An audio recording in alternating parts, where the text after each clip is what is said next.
আসসালামু আলাইকুম। আমি মোহাম্মদ জাকারিয়া, পল্লী চিকিৎসক, মোটিভেশন স্পিকার। আপনাদের সামনে আবার স্বাস্থ্য বিষয়ে আলোচনা নিয়ে আসলাম।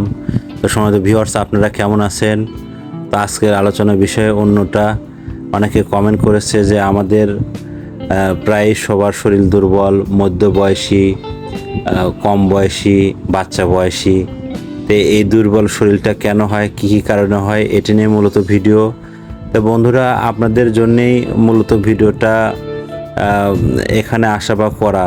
তো আপনারা একটা লাইক, সাবস্ক্রাইব অবশ্যই শেয়ার করবেন, নোটিফিকেশন অন করবেন, তাহলে পরবর্তী ভিডিও আপনারা অবশ্যই পাবেন। তাহলে না টেনে শুনুন। তাহলে চলুন আমরা দেখি কিভাবে আমাদের শরীরটা দুর্বল হয়ে যায়। আসলে দেখেন, আমাদের যদি শরীরের প্রেশারটা আপনার 80, এদিকে আপনার 60 হয়ে যায়, যাদের আপনার বয়স 17 থেকে এদিকে আপনার 12 থেকে ওইদিকে 24, তাদের শরীরটা দুর্বল হয়ে যায়। আর দুর্বল হলে আপনার মাথা ঘুরে, চোখে অন্ধকার দেখায়, মাথা ঝিমঝিম করে, স্বামী স্ত্রীর মধ্যে হয়তো তো শান্তি থাকে না, এক্সট্রা কাজ করতে পারে না, বাইরে যা কাজ করলে মাজায় ব্যথা হয়, গিরে গিরে ব্যথা হয়, মাজাতে চাবায়, মাথা ব্যথা করে, রাত্রিতে হয়তো প্রচুর ঘুম হয়। তো এই সমস্ত সমস্যার কারণে কিন্তু আপনার শরীর দুর্বল হয়ে থাকে। আরেকটি আছে, যাদের মেয়ে ছেলে পেলে প্রচুর সাদা স্রাব হয়, হয়তো লজ্জার কারণে বলতে পারে না, মেয়ে মানুষ, মা জগৎ, নারী জগৎ। তো এদিকেও লক্ষ্য রাখতে হবে যেন সাদা স্রাবটা না হয়। আর আমরা পুষ্টিকর খাবার খাই না। আমি সবসময় ভিডিওতে বলে থাকি, এ সময় ভিউয়ার্স, আপনারা বেশি বেশি শাক সবজি খান, 5 কালার সবজি খান এবং বাসাতে লাগান। কচু শাক হোক, যে কোনো ধরনের শাক হোক, বা যেগুলোতে অ্যালার্জির সমস্যা নাই, এই ধরনের শাক খেলেও কিন্তু আপনি এখান থেকে কিন্তু এই দুর্বলতাটা কাটাতে পারবেন। আর দুর্বল হলে কিন্তু অনেক সমস্যা, সবসময় মাথা ঘুরবে, সবসময় পড়ে যাবেন, বা দেখা যাবে যে আপনার মাথা ঘুরে পড়ে যাওয়ার সম্ভাবনা আছে, বাথরুমে স্লিপ কেটে পড়ে যাওয়ার সম্ভাবনা আছে। এগুলো আপনার লক্ষ্য রাখতে হবে যেন এই ঝামেলাগুলো না হয়। তো বন্ধুরা, মোটামুটি আপনারা শুনলেন যে দুর্বল হলে কি কি হয়।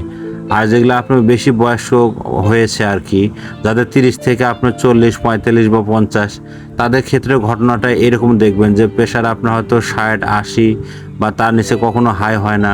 তাদেরকে আপনার স্যালাইন খাওয়াবেন, যদি অ্যাজমার সমস্যা না থাকে। হাফ লিটার স্যালাইন একটু গুলিয়ে একটু একটু করে খাওয়াবেন, একবারে খাওয়াবেন না।